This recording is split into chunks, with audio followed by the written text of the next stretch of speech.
Hello everyone and welcome back to Ruby Lessons on Codecademy.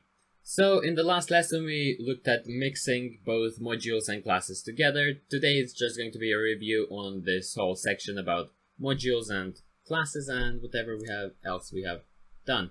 Oh, and also public and more about classes. Public and private and access levels. So let's just do a bit of practice with public first. We've set up an application class in the editor. Let's look at that. So we have class application and attribute accessor, so that allows us to read and write from the class, specifically for status, for the variable status. Define initialize, and so we have no initializer, nothing that's defined anyway. So what do we need to do? Add a public method called print status. Okay, so we need to do it. We need to explicitly make it public, even though it will be public if we don't put private in there. It should be print define print status and to that puts all systems go. Where have I heard that? Don't forget to use the public keyword, which I have. There we go. And yeah, that's just basically a reminder of how to use public. If you put public here, anything after the public keyword is going to be public, which means that this method is going to be public. The methods above are also going to be public because we haven't specified them to be private, but they wanted us to explicitly make it public here. I've said public too many times now, so I'm just gonna move on. Private. So the opposite, in a way, I guess. We have private. Below your public method, add a private method called password that returns the super secret password 12345, of course.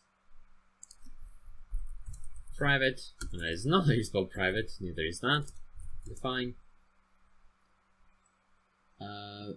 Private called password. And that returns the super secret password 12345. Implicit return means we don't have to put return there, so that should be fine. There we go. If you don't exactly know what we're doing, I would recommend checking out the video 3 lessons ago. I believe that, yep, 1, 2, 3, yep, that's the one. And I have gone into more detail there of what public and private are, which is why I'm just going through it quite quickly today, as it's just a review.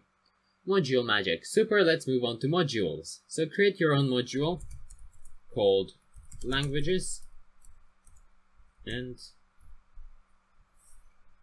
in the editor to the right include a constant called fav and set it equal to a string naming your favorite programming language. Oh, programming language, not actual language. Oh, I guess I use Python the most. Even though Ruby is actually quite a good language, just saying. But I don't like Ruby and Python as neither of them have pointers and they're both interpreted, which is kind of annoying. However, they're quite simple languages and nice to learn.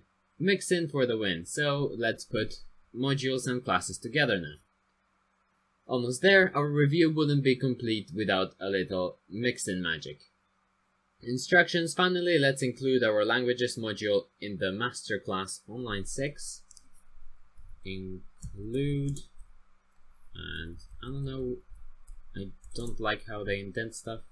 I've said that so many times. Include languages in the master class on line 6 so that our favorite language gets printed to the console. And of course they put Ruby in there. I like their little comment as well. So let's see, we have fav equals Ruby. Where do we use fav? We use fav here, and because we're including it and not just requiring it, we don't have to do languages : fav. If we were to do require, we would have to do languages : fav. But as I said, because we're doing include, we can just simply do that, and it gives us Ruby. And that is it for this section of the code. I'm pretty sure that now we are over 90% done. So please do leave your comments down below of what you would like to see after we are finished with Ruby. Again, I'm not here today, so if you have any questions, do feel free to ask in the comments down below. I will probably not answer them in the next about 5 days, but after that, I will answer them as soon as possible. If you enjoyed watching this video, however, do feel free and please give me a like, share and subscribe. It encourages me to make more videos. And until next time, thank you so much for watching and goodbye.